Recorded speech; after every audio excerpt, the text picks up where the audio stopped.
libéré pour s'élancer. Bienvenue dans ce jeudi, à l'écoute de soi, dans des mots pour apaiser vos mots. Un podcast où l'on prend le temps de respirer, d'explorer et de se reconnecter à ce qui palpite, là, tout doucement, sous nos tempêtes. Je suis Aurélia, sophrothérapeute et accompagnante du mieux-être. Mais je suis, avant tout, cette femme, comme tant d'autres, en chemin.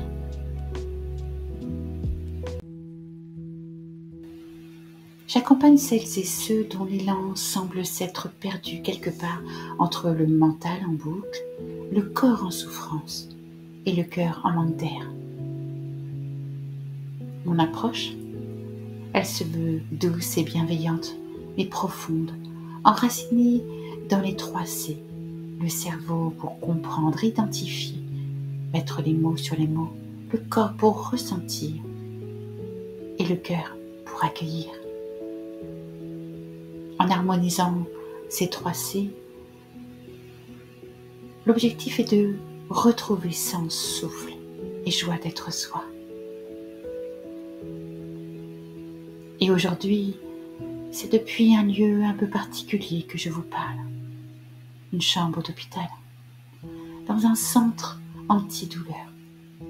Car moi aussi, j'apprends à composer avec un corps qui parfois crie plus fort que mes rêves.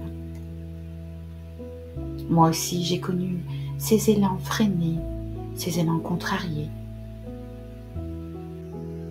Tout au long de ma vie, je n'ai cessé de m'adapter. Ce mot qui nous déforme parfois jusqu'à s'oublier soi-même. C'est grâce à ce cancer, puis surtout à cette récidive, que j'ai appris à ajuster, à m'ajuster, à l'écoute de soi.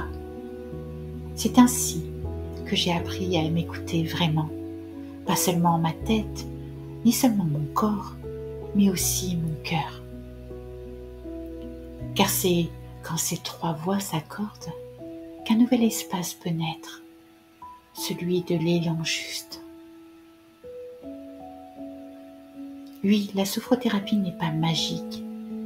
Elle ne fait pas disparaître les douleurs chroniques comme par enchantement, mais elle m'aide profondément à mieux les tolérer, les ressentir autrement, les accueillir, sans me confondre avec elles. Elle m'apprend à ne plus culpabiliser quand je dois ralentir. Elle m'enseigne que l'élan, ce n'est pas toujours un sprint.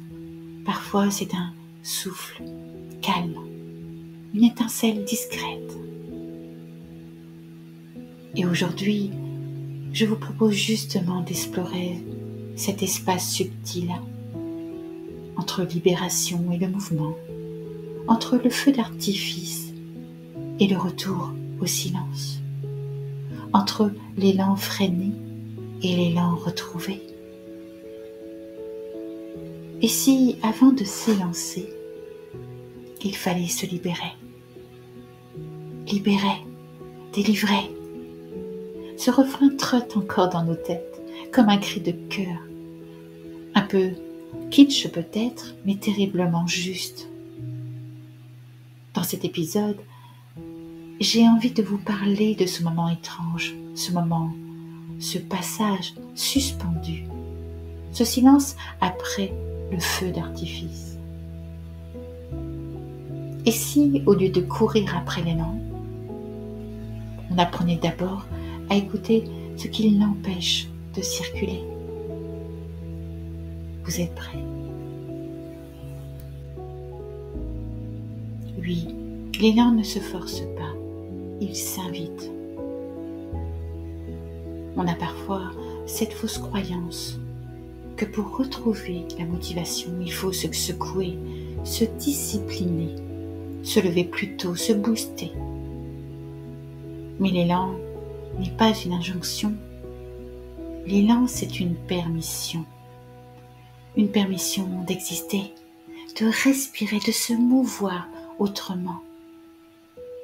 Il ne peut pas jaillir dans un corps figé, ni dans un cœur compressé, ou encore dans ce mental saturé de il faut, je dois.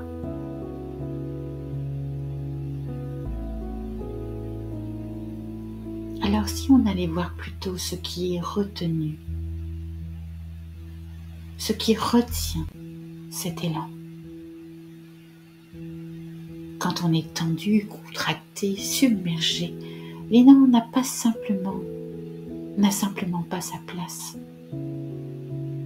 C'est comme si un barrage intérieur empêchait le ruisseau de couler. Et parfois, il suffit d'un souffle, d'une larme, d'un mot pour que ça se desserre, pour que quelque chose à l'intérieur se remette doucement en mouvement.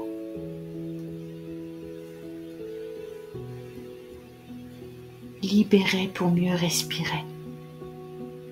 Aujourd'hui, si on se libérait, libérer ce n'est pas simplement enlever un poids, c'est ouvrir un espace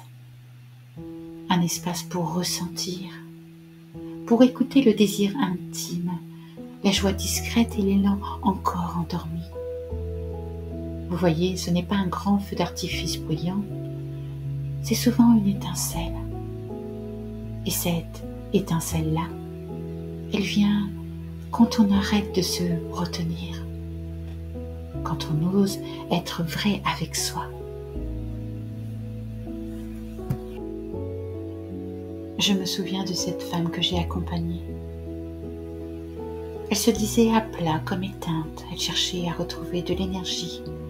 Elle multipliait les to-do list, les pratiques, les techniques. Mais son corps disait stop, mais elle ne l'entendait pas. En séance, elle a commencé par pleurer. Un trop-plein silencieux qui a trouvé une voie d'expression. Et c'est après avoir desserré les vannes, qu'elle m'a dit « Je me sens comme quelqu'un qui peut à nouveau respirer. » Et c'est après plusieurs séances qu'elle a eu envie, cette fois-ci, de se mettre en mouvement, en voulant danser. Elle n'a pas retrouvé l'élan en le cherchant, il est revenu à elle quand elle s'est libérée de ce qu'elle portait depuis trop longtemps.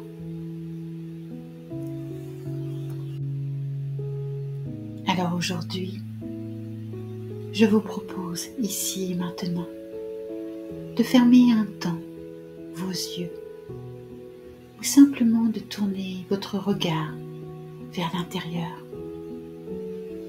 et de vous poser 2 questions en douceur, avec bienveillance, sans jugement. La première, posez-vous cette question. De quoi ai-je besoin de me libérer aujourd'hui?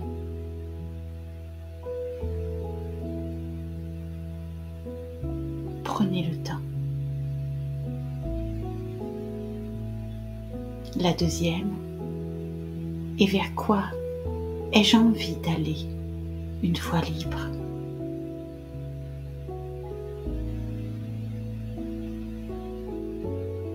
Il n'y a pas de bonne ou de mauvaise réponse, mais parfois une étincelle peut revenir. Et c'est là, tout doucement, que commence l'élan.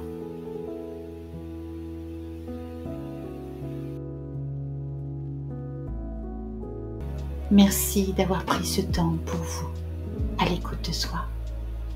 Et si ces mots vous ont parlé, si quelque chose en vous s'est allégé ou éclairé, je vous invite à en prendre soin.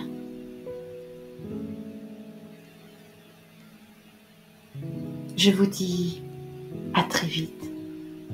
En attendant, prenez soin de vous et restez à l'écoute de vous-même. C'était Aurélia, à l'écoute de soi. Merci à vous.